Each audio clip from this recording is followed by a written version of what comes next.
Senhor esteja convosco. Ele está no meio de nós. Proclamação do Evangelho de Jesus Cristo segundo Mateus. Glória a vós, Senhor.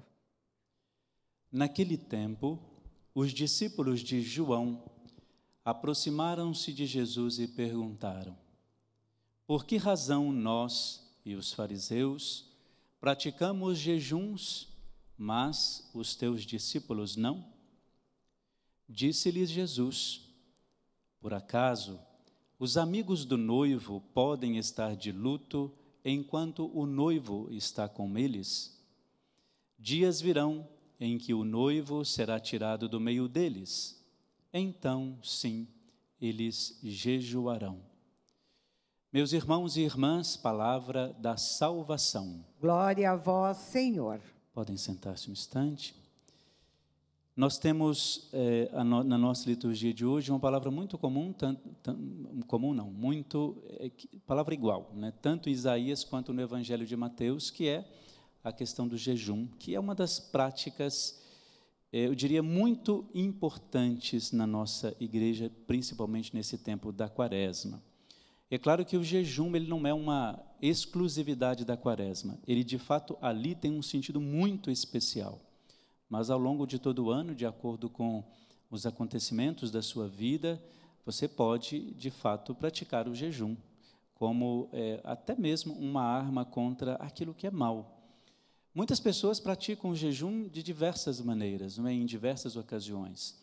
E, por causa disso, elas conseguem vencer muitas dificuldades, porque o jejum acaba sendo, como eu disse, uma das armas que nós temos para nos ajudar em vários momentos da nossa vida.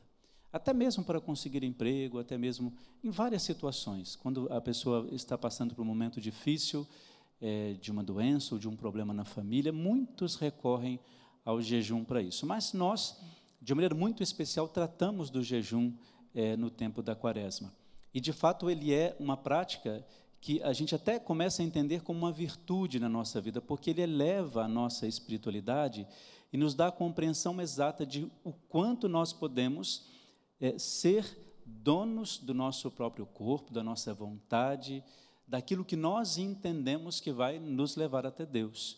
Então, por isso que o jejum é uma prática libertadora. Infelizmente, hoje, caiu muito em desuso a prática do jejum, infelizmente, porque as pessoas até entendem que o jejum é uma prática ultrapassada, ou que não conseguem fazer o jejum, ou porque é uma obrigatoriedade que a igreja coloque, que não deveria ser levada tão ao pé da letra e assim por diante. Mas não, o jejum ele tem a sua importância e nos torna, por causa disso, muito fiéis a Deus, muito fiéis à nossa igreja e, de fato, muito fiéis àquilo que o próprio Jesus nos ensina. E é importante a gente trazer isso como uma reflexão no nosso dia de hoje, porque a igreja tem essa prática de, pelo menos durante a Quaresma, e as pessoas às vezes se esquecem disto, de, por exemplo, não comer carne em quarta e sexta, ou pelo menos uma vez por semana, se bem que hoje em dia é tão difícil comprar carne que não é tanto problema fazer jejum de carne hoje. Mas a igreja coloca isso como uma referência, não é? Mas não só isto. Se a gente procurar ler aí, não só documentos, mas muitos materiais de formação e de reflexão que a igreja apresenta, nós vamos encontrar uma variedade, uma vastidão de tantos nomes e possibilidade de jejuar. Aquelas mais simples e aquelas um pouco mais rigorosas, mas sempre com muito cuidado em relação à nossa saúde. O jejum, se ele prejudica a sua saúde física e mental, ele não deve ser praticado. Aí ele acaba não sendo uma prática para o bem. Mas existem várias maneiras de você fazer isto, não é? Por isso que o texto bíblico diz assim, esses jejuns são importantes, não é? Quando você, às vezes, se abstém de algum alimento, de algum tipo de comida, a gente tem que entender que o jejum precisa ser diferenciado dos propósitos que a gente faz ao longo da Quaresma. São coisas completamente distintas. E, às vezes, as pessoas misturam isto. Por exemplo, há pessoas que dizem, na Quaresma não vou comer chocolate. Isso é um propósito, isso não é jejum. Eu vou ficar uma semana sem comer. Não, isso não é jejum, isso é propósito. Jejum é quando, numa prática de caridade, ao longo de um dia, você escolhe fazer uma das práticas, seja ficar sem uma das refeições, mas oferecer isso em sacrifício por alguém, por exemplo, que não tem comida, não tem o alimento na sua mesa, ou quando você, de uma maneira, tem forças para isso, ou consegue fazer um jejum um pouco mais rígido, em que você passa sem se alimentar quase que todo dia, alimentando de poucas coisas e assim por diante. Porém, se isso é feito apenas com o intuito de se mortificar e de se sacrificar o corpo, não é interessante que você faça. Esse jejum de abster-se de alimentos, é necessário que ele seja feito em função da vida de uma outra pessoa. Então, eu não vou comer esses alimentos, mas eu vou oferecê-los no final do mês, por exemplo, ou no final da quaresma, para uma família que não tem como se alimentar, ou para a igreja, ou para uma instituição de caridade. O seu jejum precisa encontrar lugar no seu corpo, na sua vida, mas também lugar na vida da outra pessoa. Senão o sacrifício, como tanto Isaías como Jesus sempre diz, vai ser um sacrifício inválido. Ele vai ajudar só você e mais ninguém. O jejum precisa ter extensão na vida das outras pessoas. E aí, claro, junto a este jejum, a gente faz aqueles propósitos que são tão importantes, como o texto aqui de Isaías nos apresenta. Quando a mesa do outro tem pão, isso é sinal de que o seu jejum teve fruto. A mesa do outro tem o que comer, a bebida, a roupa para vestir, aí o seu jejum encontra espaço ali. Está vendo como é muito simples e muito prático a gente fazer isto? E aí vem com isso esses propósitos que a gente faz, que são muito benéficos, que são muito importantes.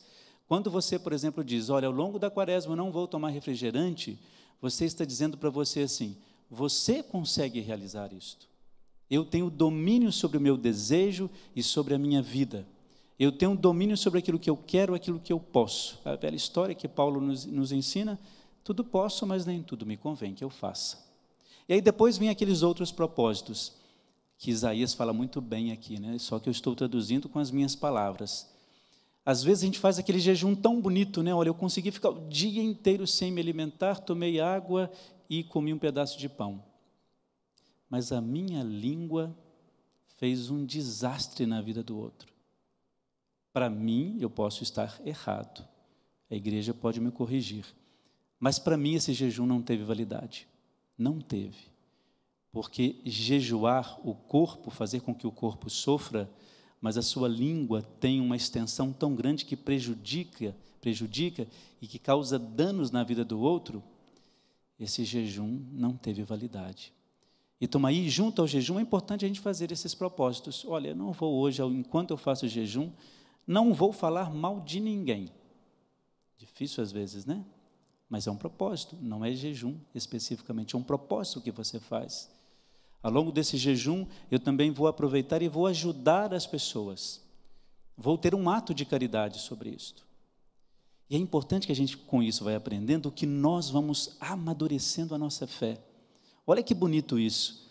Você terminar a quaresma dizendo assim, como eu consegui vencer e dominar muitas coisas em mim que eu não conseguia antes.